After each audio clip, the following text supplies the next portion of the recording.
Great. So with that challenge in mind, I think Ignition has gone some way to progress.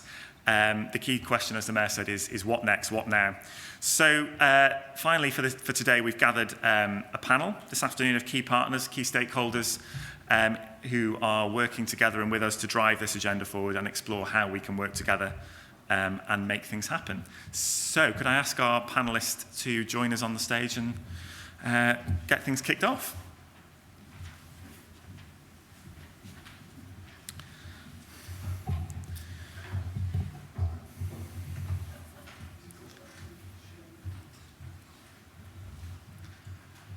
Great, thank you. So before we get going, I'll just ask the panellists to introduce themselves, to who they are, where they come from, and their interest in the agenda we've been talking about today.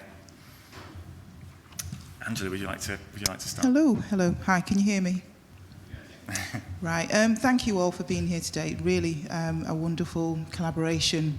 Just meeting the rest of the panel here, and thank you all for being engaged in this. So I'm Angela Ann Kelly. I am a community development worker, supporter. I'm also an artist, but here today as communities representative. So working with many many of the different African Caribbean communities, interfaith groups, but also working with elder community care groups and also youth support and development groups. So right across the board. Yeah.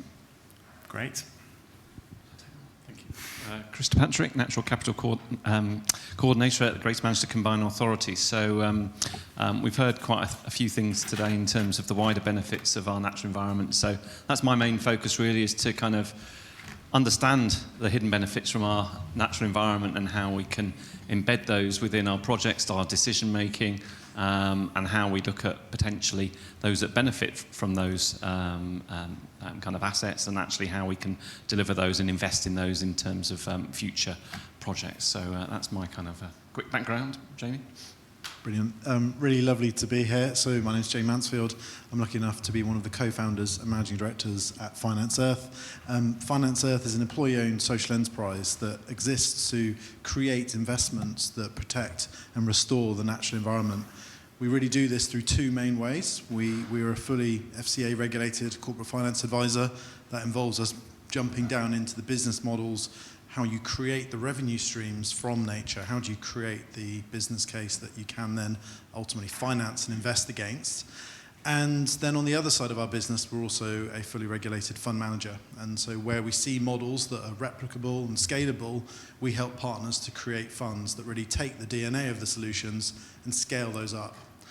So we manage over 50 million of our own funds, and we have designed over 500 million for others. We've had a real sort of exciting last 18 months working with the Ignition program and partners, Jacobs, really trying to understand the business case behind investing in SUDs, and really excited to be here to explore that today.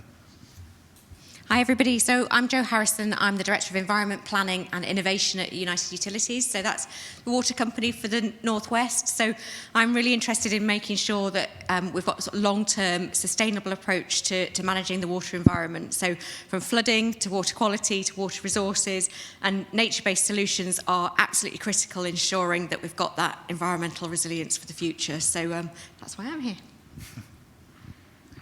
Thanks. Hi everybody, I'm Jo Holden. I'm the Sustainability Director for Peel Land and Property.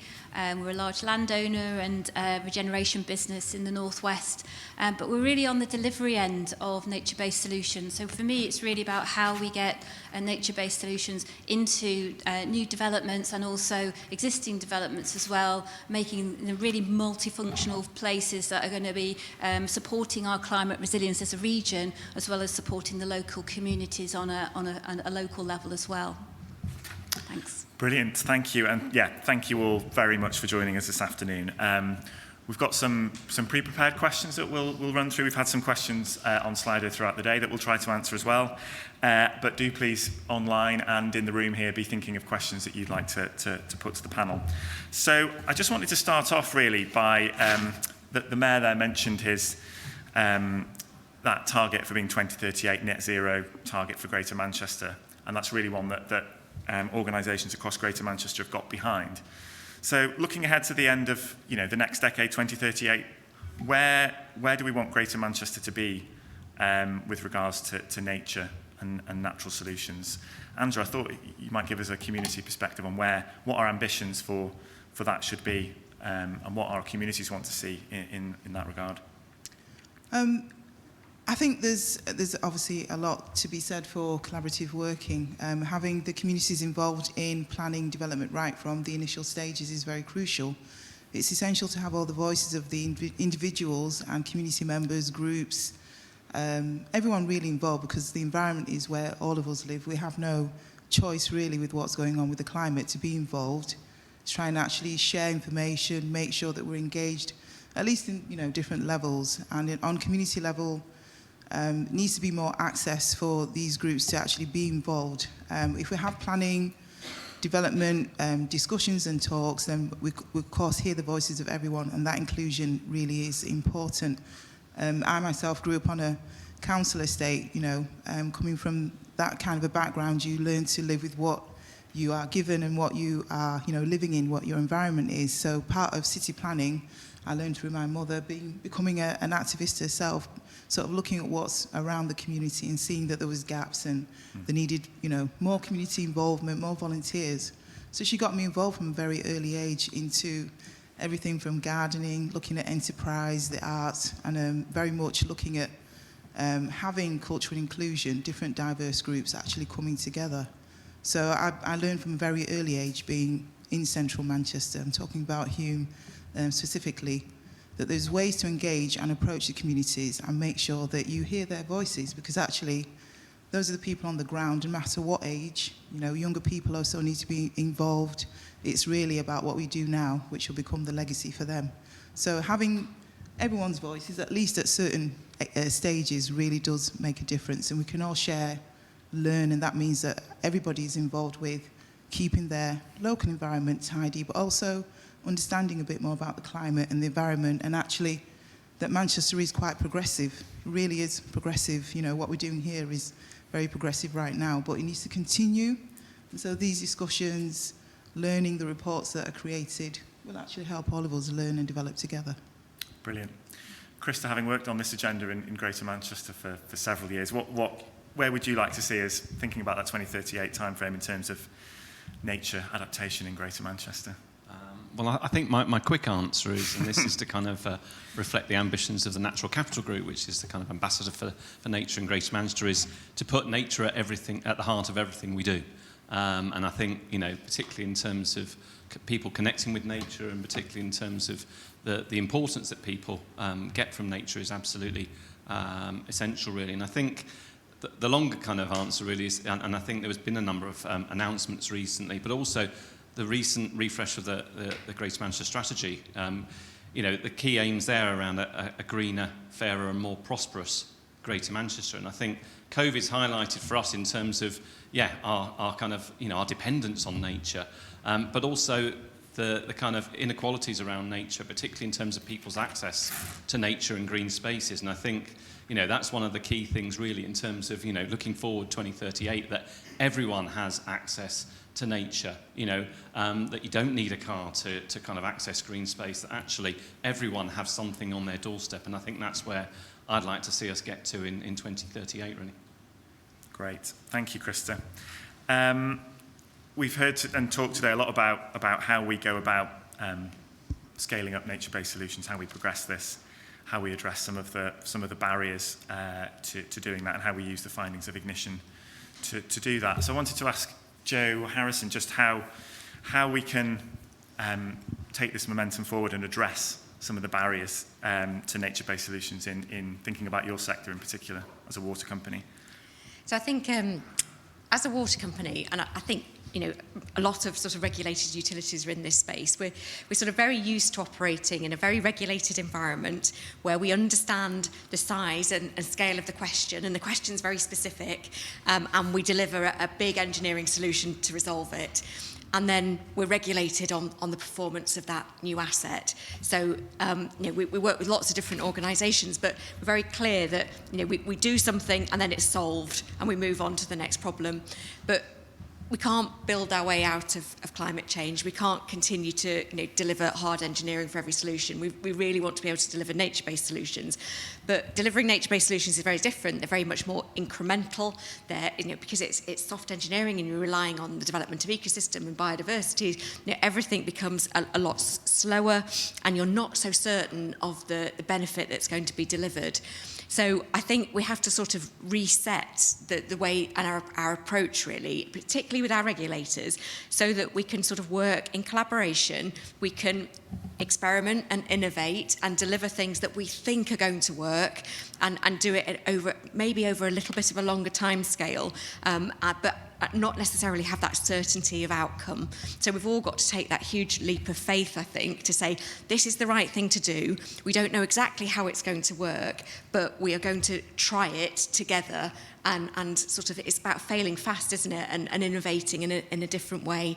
So, and we're seeing that. So, Ignition has enabled us to do that. Natural Course, which is the other big project, looking at working collaboratively across Greater Manchester, has enabled us to do that.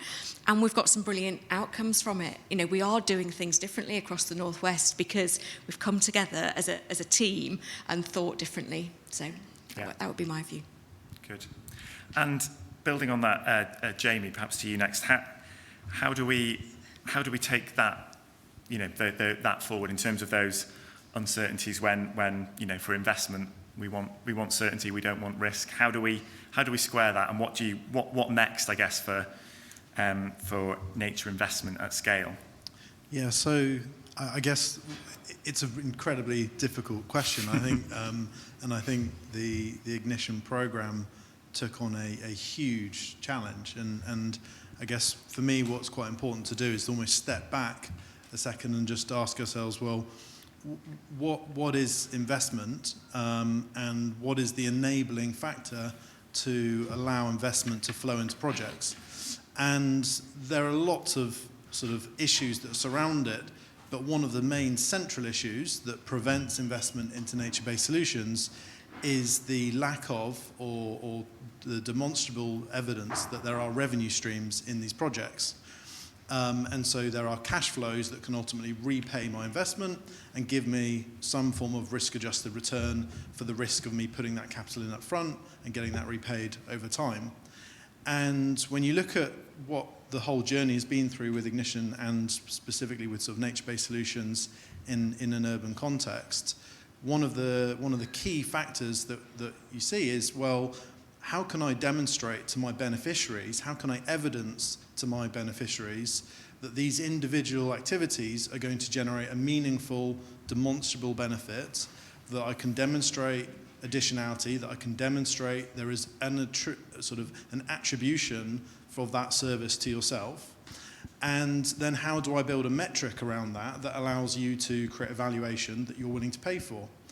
And that is a really long journey of activities and processes and governance frameworks that needs to sit around that to allow that sort of feedback loop to happen.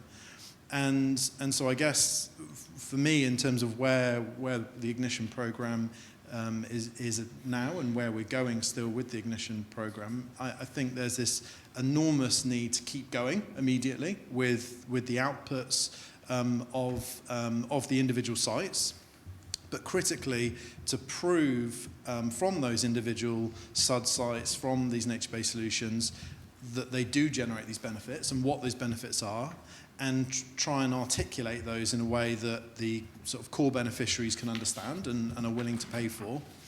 And then we also need to look at, well, what are the demand drivers? What are the policy frameworks that can help bring the beneficiaries to the table and help actually support them in the valuation of those and actually support those beneficiaries in saying, yeah, this actually is part of our core business model. Yes, this makes sense. Because actually the regulatory system is also sort of acting as a barrier to creating that sort of valuation of those.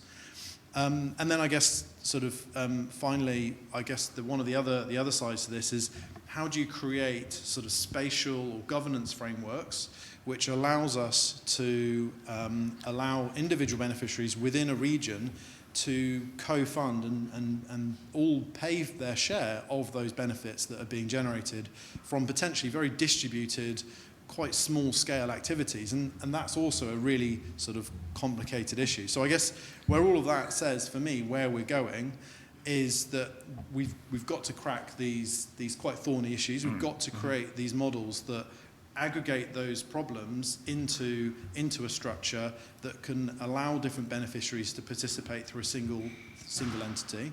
We need to create the proxies, the standards that allows people to independently assess, right, that project will deliver this amount of benefit, but I don't need to do a specific technical study each and every time, because that's really expensive.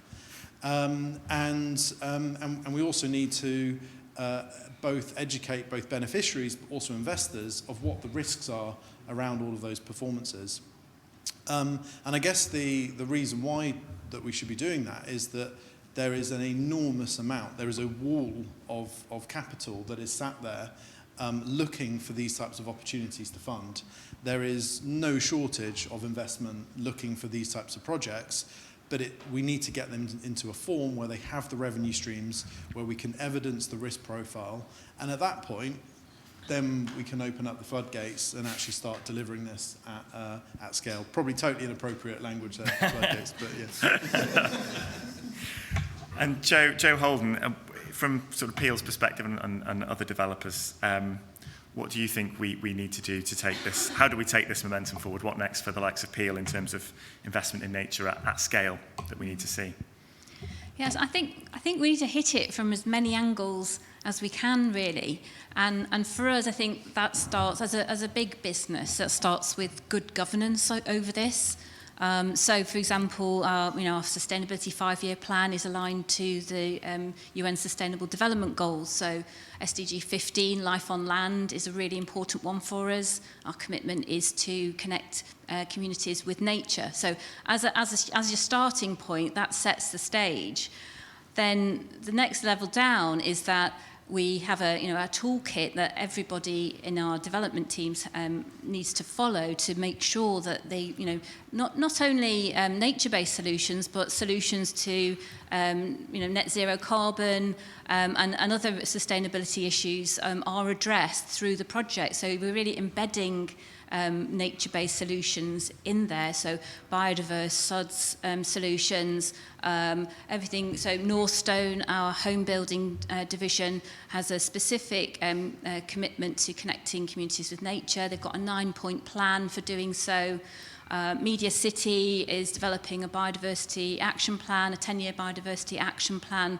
So it's about behaviour change, really, about people not just talking about net zero carbon. I think it's about talking about nature-based solutions in the same way as we have been talking about net zero carbon, and putting it up there on a similar level. And through development, that gives you a financial vehicle to embed it, so that we can enhance the biodiversity, embed the nature-based solutions to create a better development for the people who are going to live there. So it's all about bringing it back round to the environmental and social value that we can then pack into the project, really. Great, thank you. I think all of you have talked about partnerships, governance, those sorts of, and the importance of local areas in that. So how does your sector, how do the people you work with need to work with others to scale up MBS? What do you need from sort of key partners around, and what can you bring to the table, I guess? I don't know who wants to pick up that one first in terms of partnerships. Yeah? I referenced before the first question in terms of our natural capital group and the partnerships that we've got in place. I think in Greater Manchester we've got real strong partnerships there, strong kind of partners and other organisations, people that we've got here today, but also other projects that we're working on that we are bringing, as Joe said, natural course, we've got collaborative, programmes that we're delivering, and actually trying to kind of bring together different organisations together to actually address some of the real kind of challenging issues here that you wouldn't ordinarily overcome by just each organisation doing it on its own. It needs to have that collaborative stance to actually look at some innovative solutions here, and I think that's the key thing around this is Ignition has been looking at some real innovative stuff here, and we need to continue that. And to do that, we need to still continue with those collaborations, but actually take them forward, look at other collaborations, other ways in which we can collaborate with audiences that we haven't engaged with. How do we best engage with, the development sector and other sectors that, we've got significant amount of growth out there. So how do we embed, this kind of, these innovative approaches and make them more mainstream and scale them up in the years to come? And I think, part of that and a success of Ignition and other projects is around that partnership approach, which I think, we all have, really, it takes a lot of work, but it does actually have successes there. And I think we need to build on and continue that going forward. Joe Holden. Yeah. Well, I think it's fantastic that there's a tangible range of nature-based solutions you can go and actually see at Salford University as much as anything, because in terms of, we talked briefly about barriers to nature-based solutions, and so for my sector, people want to be able to see it and understand it, and so the fact you can just go down to Salford to the university and see it is fantastic, and then that can promote the discussion about it, how it might work, and then hopefully ironing out more of the issues of the barriers of why can't we do this.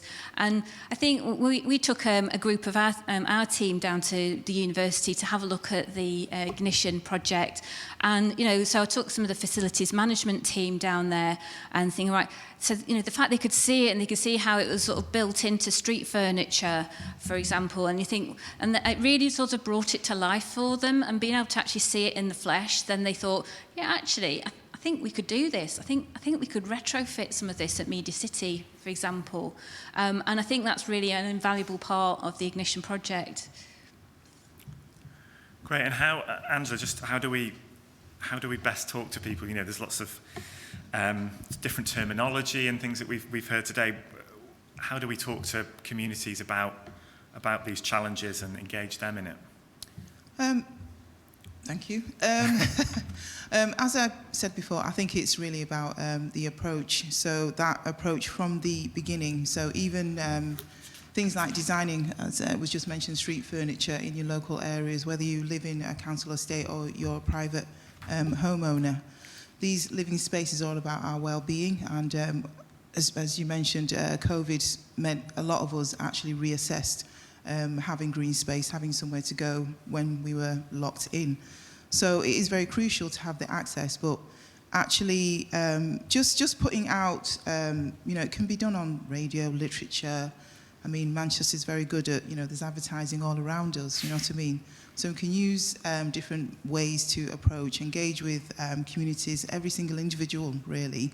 And it doesn't need to be that, you won't understand because you're not an academic. We should be able to reach everybody. Language doesn't need to be overcomplicated. We need to keep it simple. Same thing is mentioned with governance and policy making around the finance, how that actually reaches and, trickles down into community and other areas. The nature-based solutions, I mentioned to you just before about construction. I'm looking all around Manchester. We're seeing massive high-rise buildings coming up, but have they, looked at biophilic buildings in other countries? What does that mean actually for, even the paint that's introduced into your homes? Is that good? Is it toxic? What do all these things mean for our general health and well-being going forward? So it's quite crucial that we just keep working together and, as we mentioned, continue to develop and work together. Yeah. And then turning to perhaps Jamie and Joe Harrison about, I think both of you mentioned the challenges around policy and regulation. And we had a question this morning from Simon McGeehan on Slido about what are the key policy interventions that would unlock investment in nature-based solutions? What really starts to tip the balance in terms of policy or regulatory drivers? There could be a lot. I'm sure we could spend a lot of time discussing that, but just some insights into the key things that need to change. Another lovely light one. I mean, if you sort of step up a level and look at what are the interventions that we're trying to unlock, and why are these things not happening already in terms of organisations, local governments being unable or unwilling to contribute or pay for a particular service or product being delivered by a nature-based solution. And as I mentioned earlier, there's a whole technical sort of series of issues that need to be unpicked that are separate to the policy side. Mm-hmm. But the policy side also needs to facilitate those organisations, local governments, and utilities in understanding and valuing those services. There are very specific mechanisms across lots of the sort of within Ofwat regulation to do with how you value interventions. The fact that we've got a very short-term spending cycle through 5-year asset management plan periods. These all create challenges for water utilities and how they're sort of operating and the sort of, I guess, the confines that they're working within. And actually a lot of those confines actually could be theoretically resolved, but it obviously that's the nature of our whole political policy structure. For me, the sort of headlines with a lot of policy interventions is that we're trying to address externalities that are often not accounted for accurately on organisations or local government balance sheets.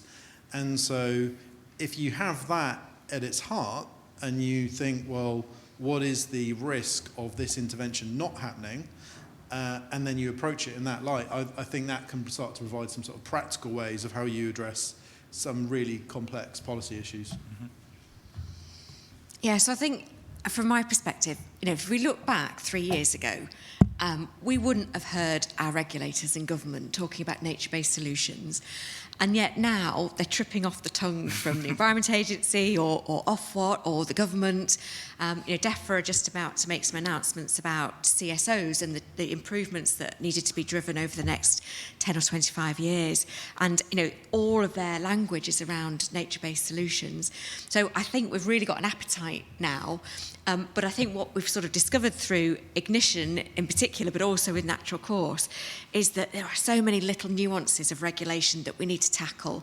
So one of the things that we had to tackle with Ignition was looking at how could we incentivise schools to deliver sustainable drainage solutions by basically reducing their water bill.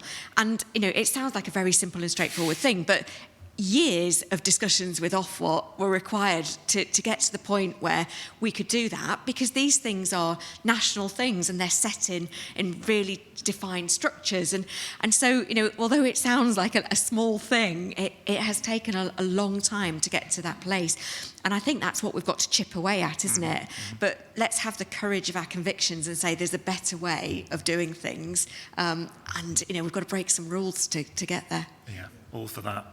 Thank you. Just to come in on that last point, I mean, one thing that I think we're certainly becoming an increasing advocate for is the role of creating regulatory sandboxes to allow organisations to innovate, to take that leap of faith, and not penalise, because otherwise we're exactly as Joe says, regulators are pushing for an outcome, but they're not willing to give the leeway to actually support those organisations in doing those. So I think that actually the regulators have a really important role in supporting that journey and giving some leeway to innovate within. Yeah.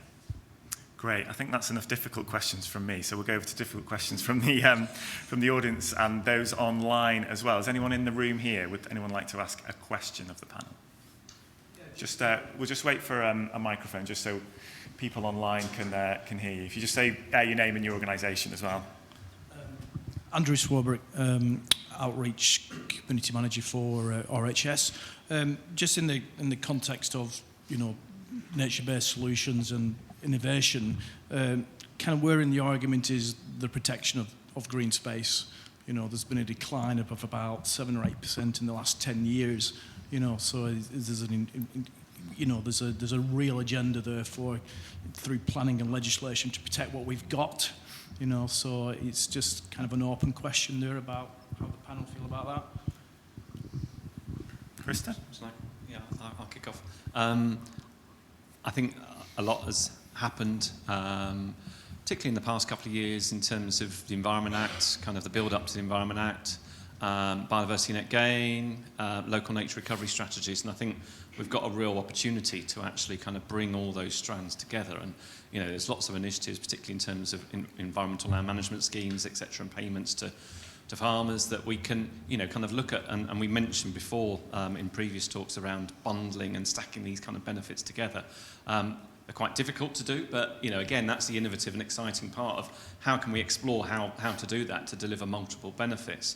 But I think there is a real opportunity, particularly through the local nature recovery strategy, that we're all going to be in terms of responsible authorities being required to deliver on, and I think there's a real opportunity there of trying to kind of again reverse that decline in nature, actually look at kind of where we can focus on the key ecological networks and joining them up, but also how do we kind of provide those kind of opportunities locally. So the pilot that Greater Manchester was a pilot of the local nature recovery strategy, looked at producing the initial kind of test, kind of draft kind of nature recovery strategy, but also has underneath that some real detailed maps really and opportunity sites of where we can look at sites for protecting, maintaining and improving nature. So there's a lot of data out there. We've heard about a lot of the tools that we've got. Mm-hmm. So again, it's about how we best bring those tools together. And I think I mentioned in a previous workshop, be quite overwhelming sometimes because we've actually got a lot of tools. Perhaps too many tools, but you can never have enough tools and evidence. But it's how you use them really in terms of the context of where do you want to start, where's your starting point, and where do you want to end up? And there's different tools for different purposes. And I think the key thing, particularly in terms of from Ignition, but also Natural Course and other projects like Local Nature Recovery Strategy, is just to understand in what context do you use those tools for the right outcome. And I think that's the key point really in terms of that, and how we use that to reverse that decline in nature and actually protect, maintain and improve our kind of natural environment in Greater Manchester and across the UK. I think one of the things from a sort of water perspective that is really critical for us is how do we protect our existing green space and how do we encourage people to create more green space, because the fact that people in particular are doing things like paving over their front gardens and increasing the runoff that we're seeing into our drains and sewers and our rivers is a huge problem for us. So I think trying to think about how the planning system works and ensuring that planning authorities are sort of enacting their duties around the protection of gardens is a really, really critical thing for us.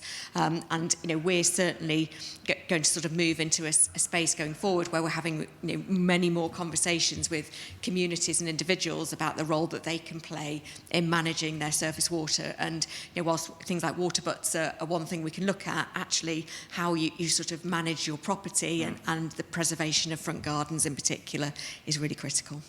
Great. Do we have any questions coming through online, Michael? We do. So one is, how can the climate change adaptation and climate change mitigation agendas be brought closer together to maximise opportunities?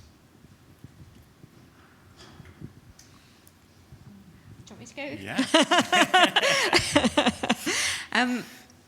So I think it's a really interesting sort of combination, isn't it? Because we need to have much more sort of resilient infrastructure, and the opportunity with sort of green infrastructure in particular is that it is low energy, low carbon, and more able to withstand that inundation that is possibly going to happen from increased rainfall. So I think this sort of opportunity of nature-based solutions provides that perfect combination. We're sort of seeing a huge challenge around water quality, and if we're not careful and we don't think about these things in a really careful way, then we'll be delivering high-tech technology with high energy costs, huge chemical reliance, and it's not the right thing to do for a sustainable future. So how do we sort of think about the opportunity that nature-based solutions provide in that low-tech, multiple benefits that can be delivered that withstand extremes of climate, but are providing a good solution for mitigation too. I just want to add a small bit. So I guess if you look at sort of 2017, 2018, the global voluntary carbon market was around less than $400 million globally. And last year it was over $1 billion of transactions, and that is through a voluntary offset market. And what I think is really exciting, what that demonstrates, is that if you do start to align, and that's primarily driven by the climate change agenda, if you start to align corporate motivation with products, with the instruments that allow them to address those risks themselves, then you can start to turn those into funding models and to actually catalyse change. And that, for me, feels a huge amount of opportunity there, specifically with climate change adaptation, and particularly given sort of the urban opportunities that sit around that. But it goes back to the metrics and the standards and the proxies that sit around that. Yeah, and from our point of view, we're taking a natural capital approach. So obviously biodiversity, net gain is really important, and we've embedded that in our business already.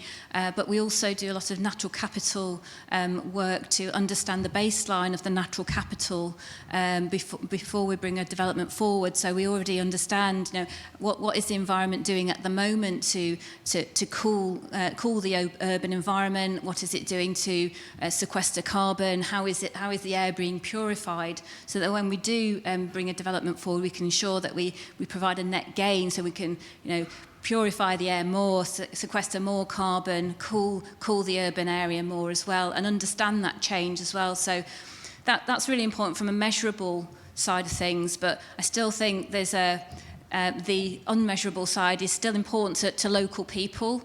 So being able to see on the ground how the trees that shade you when you're walking along your path and your child is cycling along the woodland way sort of thing is really important. And all those other sort of subtle ways that measurement is really good, but also we've got to make these places livable as well, and really incorporate the nature-based solutions to work for people as much as for the environment. Double win. Yeah. Angela, do you have any thoughts on that last point from Joe?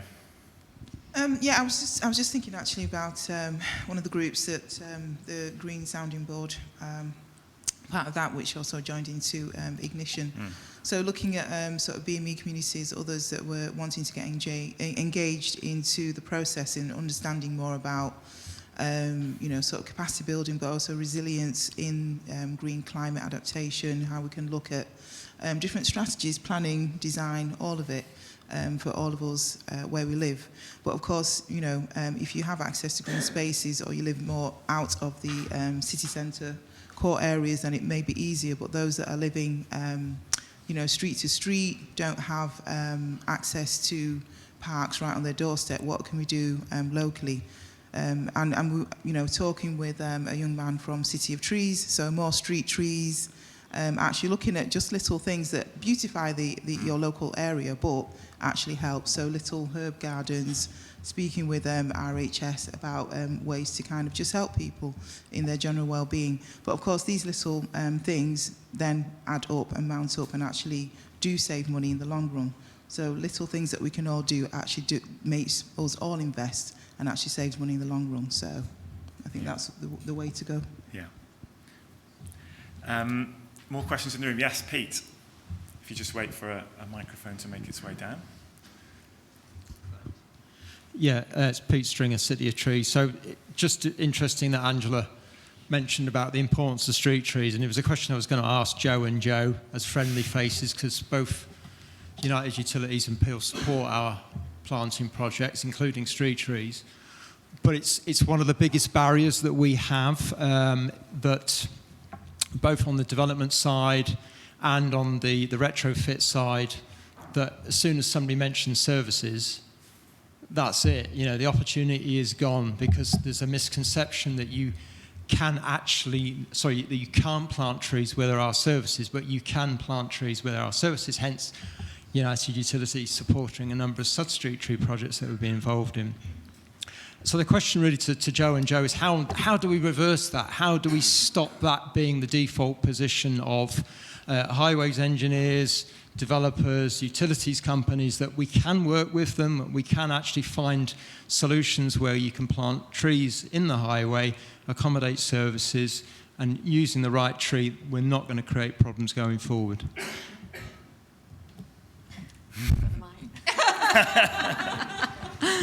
Thanks, Joe. It's a really tough one, Pete, to be honest, isn't it? If it wasn't tough, we would have cracked it already, wouldn't we? And I think, yeah, I mean, we always say, you know, we need trees in the right places. And so I think maybe, you know, maybe we need to come back to the partnerships point here in terms of how do we move this agenda forward in terms of the partners around the table to be able to do more with street trees. And of course it needs to be in an economically viable way as well, and then into the operational phase of how we're going to manage them. So I'm not sure I have a very good answer to that, but I think think there must be more we can do in terms of asking the questions of why not, why can't we do it? I think one of the things we have to sort of reflect on is that we all work for organisations that have operated on their own, not in silos sounds wrong, but we've got a history, haven't we, of, you know, I am responsible for delivering water, and electricity companies for electricity, and local authorities for whatever, you know, all the range of services that they deliver. And with big organisations with lots and lots of people who've worked traditionally for a very long time. And I suppose for those of us in the room here, we're, you know, a key aspiration for us is to do things differently and create change and innovation and drive that green agenda. But I'm not sure that we've necessarily empowered everybody in our organisations to do that and to think differently. So, you know, maybe it's about trying to get the right people at the right level in organisations to have those conversations and empower people. Because although, you know, from a UU perspective, I really want to promote, you know, all of the opportunities for sustainable drainage. I'm not convinced if you spoke to every engineer in our organisation that they'd be saying the same thing, because they want to manage water or wastewater, and you know, they're operating in a conventional way.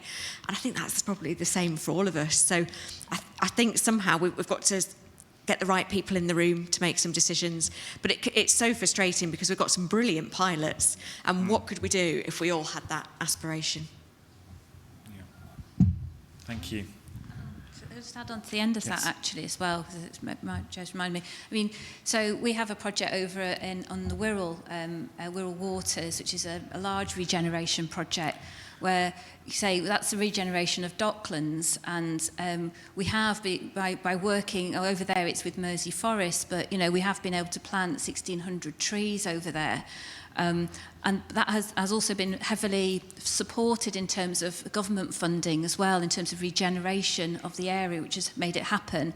But what it has done, it's really shown how nature-based solutions have provided the platform for more things to happen, because it's raised the tone of the area. People can see things are happening, they can see the trees growing, and then think, oh yeah, I sort of get this now, I can see what's happening, people are investing in that area, and once you see some form of investment in it, then it attracts more investment, and then you have a snowball effect, which we now have managed to achieve at Wirral Waters. So I think, so I suppose that doesn't sort of help provide the solution, but I think it just shows how nature-based solutions can underpin other work really, and can help to draw in other finance. So if we can get that ball rolling, then you know we've got something really sort of firm that people can invest in going forward. Thank you. Other questions in the room?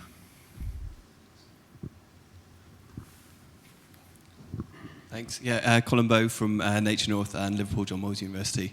So the good thing about natural capital and nature-based solutions is they sit across policy. And I'm just conscious of what the kind of main drivers are for government in the North at the moment around kind of levelling up and yeah, that sort of space. So I'm just wondering how the nature-based solution area aligned with that kind of levelling up agenda, and also how we might access funds, public funds, potentially from things like the Towns Fund and the Levelling Up Fund, and how we might get better at that as part of the blended finance piece that we're trying to build in this space. Any takers for kicking us off on that one? Yeah. Yeah, I think that's a really good question. I think, in terms of levelling up, I think I come back to the original point I was saying about, with the Greater Manchester strategy, about a greener, fairer, and more prosperous Greater Manchester. And I think, that's the key role of nature-based solutions, really, in terms of, they have a key role in terms of delivery on that.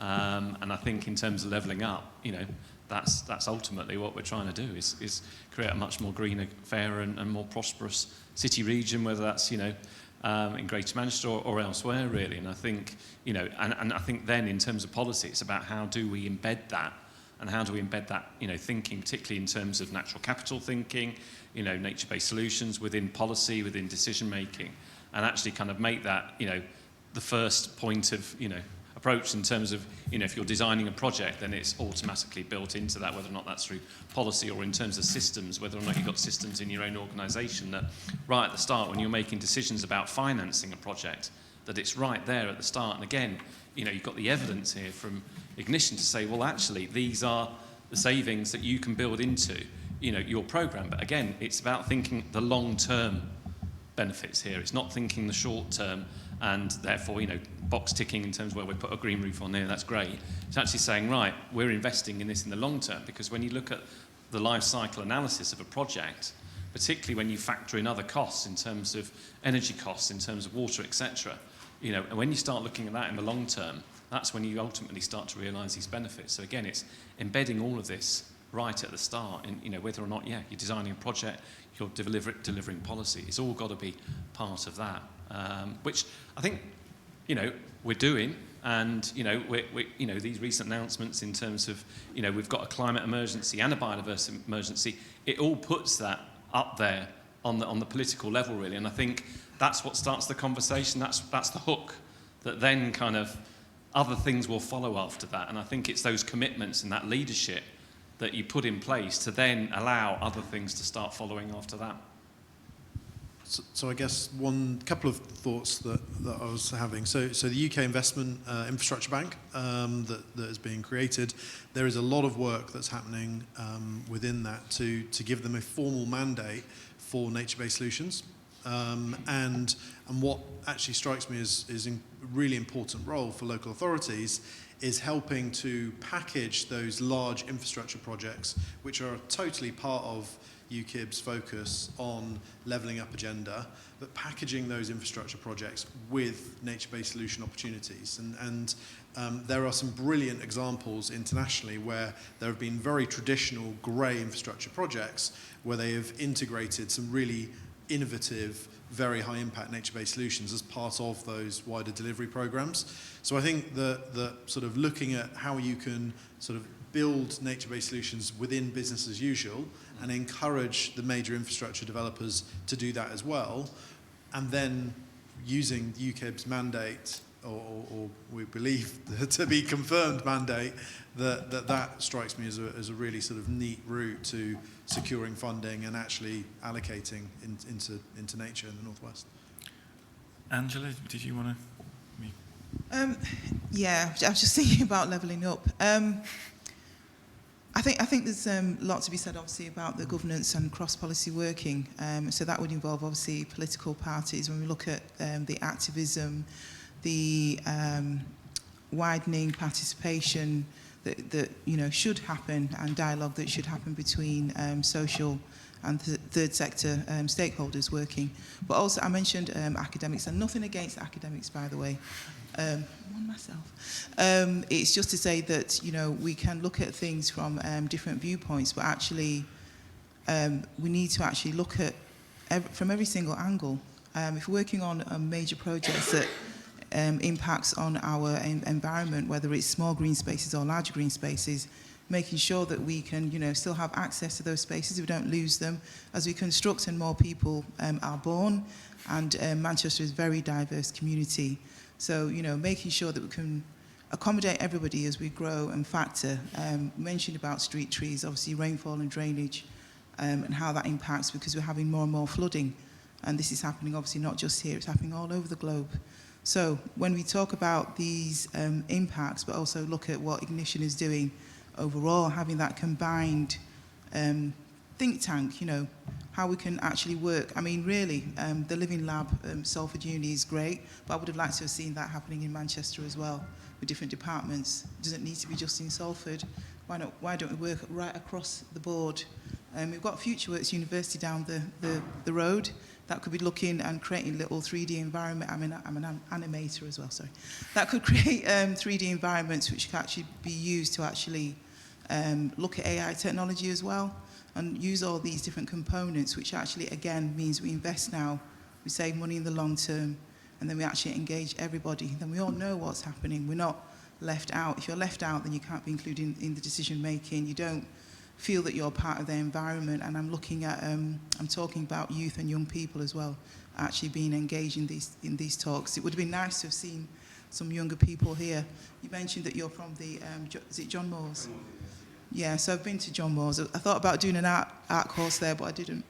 But no, I love Liverpool. No, I do love Liverpool. And you know, all across the northwest, I think there's major scope for us just to keep working collaboratively. We don't need to be, as was mentioned in our small pockets and small groups. We can also look at, as you mentioned, financial investment, which means that planning going forward has, I don't know, even if it's just something like 5% that's put straight from the bat, that this needs to go into that, and then that can be sort of, you know, put into contingency planning, and then that actually, again, sort of ripples down into communities, design spaces that we live in. So there's many different ways for us to work, but we do need to work together. Yeah. I think that's a great place to finish on in terms of working together.